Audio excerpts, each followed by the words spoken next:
তারেক রহমান দেশে এসছেন, লম্বা একটা জার্নি।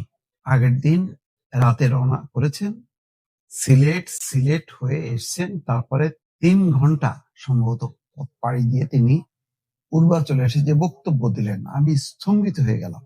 মনে হলো এটা আমি আমার দেশের কোনো নেতার বক্তব্য শুনছি না, আমি বিদেশি আন্তর্জাতিক মানের যারা রাষ্ট্রনায়ক বা রাজনীতিবিদ, দার্শনিক, তারা যেভাবে বক্তৃতা দেয়, আমি সেরকম একটা বক্তৃতা শুনলাম। অথচ যিনি বক্তৃতা দিলেন তিনি বাংলাদেশেরই সন্তান, তারেক রহমান। এই তারেক রহমানের আমি বেশ ভাষণ আগে শুনেছি, আমার ভালো লাগেনি। লন্ডনে তিনি এর আগে বক্তব্য দিয়েছেন, তখন ভালো লাগেনি, এখন ভালো লাগছে। কেন জানেন? পুরো ভাষণের মধ্যে কোনো প্রতিহিংসা নেই, কোনো বিদ্বেষ নেই, আছে ঐক্যের কথা, শান্তির কথা, নিরাপত্তার কথা, সমৃদ্ধির কথা, যেটা আমি ধরেন রাজনীতি করি না, আমার জন্য দরকার। আমার জন্য কি দরকার? এখানে একটা নিরাপত্তা দরকার। আমার কি দরকার? আমার এখানে একটা অর্থনৈতিক সমৃদ্ধি দরকার, আমার এবং আমার সন্তানদের জন্য, সাধারণ মানুষ হিসেবে। এই কথাটাই তিনি ঘুরে ফিরে বারবার বলছেন। সেখানে ওই ফ্যাসিবাদের আস্তানা ভেঙে দাও, উচ্ছেদ করো, শেখ হাসিনা চরম স্বৈরাচার, একটা বারের জন্য শেখ হাসিনার নাম উচ্চারণ নেই। অথচ গত 15 বছরে কি পরিমাণ অত্যাচার, নির্যাতন করছে। এখানে তো 1 ঘন্টা বক্তৃতা হওয়ার কথা। আগে শেখ হাসিনা, আওয়ামী লীগের নির্যাতন, গুম খুন নির্যাতনের বর্ণনা। তিনি মায়ের কথাও বলছেন যে আজকে আমার মায়ের এই অবস্থার কারণ কি আপনারা জানেন, কিন্তু তিনি নামটা উচ্চারণ করলেন না, তার নিজের ভাইয়ের কথাও বললেন না, কোনো কিছুই বললেন না। বাড়ি থেকে, ক্যান্টনমেন্টের বাড়ি থেকে উচ্ছেদ হবার কথা কিছুই বললেন না। তার দলের নেতাদের গুম হওয়া, খুন হওয়া, নির্যাতিত হওয়া, কোনো কিছুই বললেন না। কোনো বিদ্রুপ, বিদ্বেষ, কিচ্ছু না। শুধু বারবার বলছেন, কয়েকবার বলছেন শান্তি শান্তি শান্তি। অন্তত এই শব্দটা এক লাইনের মধ্যে 3 বার উচ্চারণ করলেন। আর গোটা জুড়ে তিনি বলছেন ঐক্যের কথা, 71 সালের ঐক্যের কথা, 24 আগস্টের গণঅভ্যুত্থানের ঐক্যের কথা, এবং বলছেন যে সবাই যদি ঐক্যবদ্ধ হয় তাহলে লক্ষ্য অর্জন করা সম্ভব। তিনি একথাও বলছেন ষড়যন্ত্র চক্রান্ত হচ্ছেন, কিন্তু কারা করছেন তাদের বীরদাস ভেঙে দেব, তাদেরকে এখনই যান 32 নম্বরে, এখনই যান ছায়ানটে, এখনই যান আওয়ামী লীগের ধ্বংসাবশেষ গুলো, সেগুলি ধ্বংস করতে। কোনো উস্কানি নেই, কোনো উস্কানি নেই।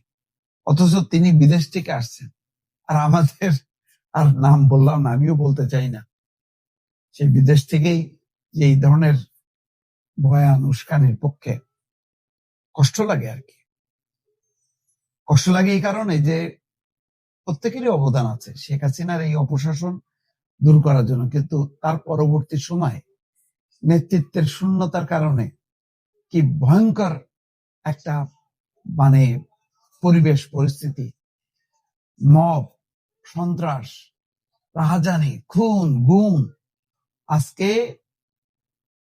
আজকে বিএনপিতে দেখেন এক নেতা, এক মেয়ে, প্রথম একটা বাচ্চা মারা গেছে আগুনে পুড়ে, দরজা বন্ধ করে লক্ষ্মীপুরে, আর আজকে আরেকজন মারা গেছে। হাদির কথা বলছে, কিন্তু তিনি কিন্তু তার নিজের দলেরই কথা বললেন না। উদারতা কাকে বলেন দেখেন, সবকিছু চাপা দিয়ে তিনি মনে করছেন যে ওই যে পাহাড়ের মানুষ, সমতলের মানুষ, হিন্দু, মুসলিম, বৌদ্ধ, খ্রিস্টান সবাই যদি ঐক্যবদ্ধ হয় তাহলে পরিবর্তন সম্ভব। তিনি বলছেন I have a dream. Martin Luther king এর উক্তিটা উচ্চারণ করে বলছেন আই হ্যাভ এ ড্রিম। তারও একটা ড্রিম আছে। দেখেন, এমন একজনের কথা বললেন, তিনি একজন বিখ্যাত দার্শনিক। সেই কালোদের, কৃষ্ণাঙ্গদেরকে যখন কোপানো হচ্ছিল, নির্মূল করা হচ্ছিল আমেরিকার বুকে, তখন তিনি ঐক্যের স্লোগান দিয়ে যে জনপ্রিয়তা অর্জন করলেন, আজকে কিন্তু সেই বক্তব্যটা, সেই ইতিহাসটা তিনি নতুন করে আনলেন। এখন অনেকেই খুঁজতে চাইবেন মার্টিন লুথার কিং কে, কি বলছেন এই ইতিহাসগুলো। মানুষকে শিক্ষিত করা, মানুষকে সভ্য করে তোলা যারা রাজনীতি করেন তাদের দায়িত্ব। আমরা যারা গণমাধ্যম কর্মী, তাদেরও দায়িত্ব মানুষকে জাগ্রত করা, শিক্ষিত করা। কারণ আমাদের সমাজে কি আছে, আমাদের সমাজে নানা রকম হচ্ছে পশ্চাৎপদতা আছে। তার মধ্যে আমাদের শিক্ষা দীক্ষার অভাবের কারণে কিছু মানুষ সারাক্ষণ ধর্মের নামে নানাভাবে উত্তেজিত করে, ভুল অপব্যাখ্যা দেয়। সেই জায়গায় আপনার আমার দায়িত্ব তাদেরকে পথে আনা, ঐক্যের একটা অবস্থান তৈরি করা এবং সবাই মিলে মিশে বিভেদ ভুলে, অর্থাৎ রাজনৈতিক মত পার্থক্য থাকবে কিন্তু বিভেদ ভুলে ঐক্যবদ্ধ হয়ে দেশের পক্ষে কাজ করা। কিন্তু আমরা গত 1 বছরে আমরা কি দেখলাম? উল্টা দেখলাম। বরং সেই উস্কানিতে পা দিয়ে আমাদের মব একটা বাহিনী তৈরি হয়েছে বিভিন্ন জায়গায় জায়গায়। তারা মানে লাশ তুলে পোড়াচ্ছে, জীবন্ত মানুষকে হত্যা করতেছে, হাদির মতন মেধাবী তরুণকে গুলি করতেছে। এই কারণে সমস্ত মিলায় আজকে তারেক রহমানের সংক্ষিপ্ত ভাষণ, আমি চিন্তা করি এত লম্বা জার্নি করে এক্সটেম্পো ভাষণ কিভাবে মুক্তি আসতে পারে? কোনো ক্লান্তি নেই, কোনো মানে উচ্ছ্বাস। মানে এই সন্তান এসে বলছেন যে আমি মাকে আগে দেখার কথা, দেখেন আপনাদের কাছে আসছে।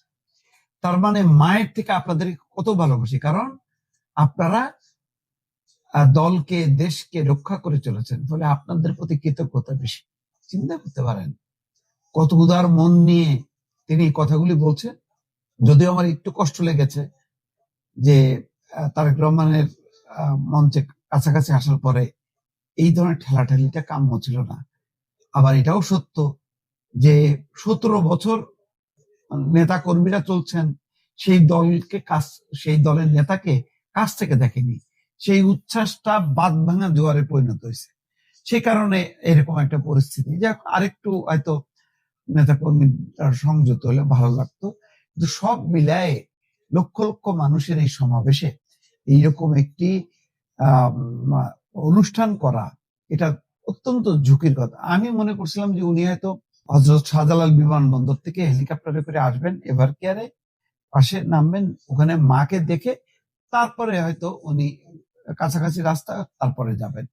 কিন্তু তিনি উল্টা করলেন আর কি। প্রায় 3 ঘন্টা ধরে নেতা কর্মীদের দিকে, এবং দেখলাম যে একটা মুহূর্তে উনি বসেননি, পুরোটা সময় দাঁড়ায় থেকে।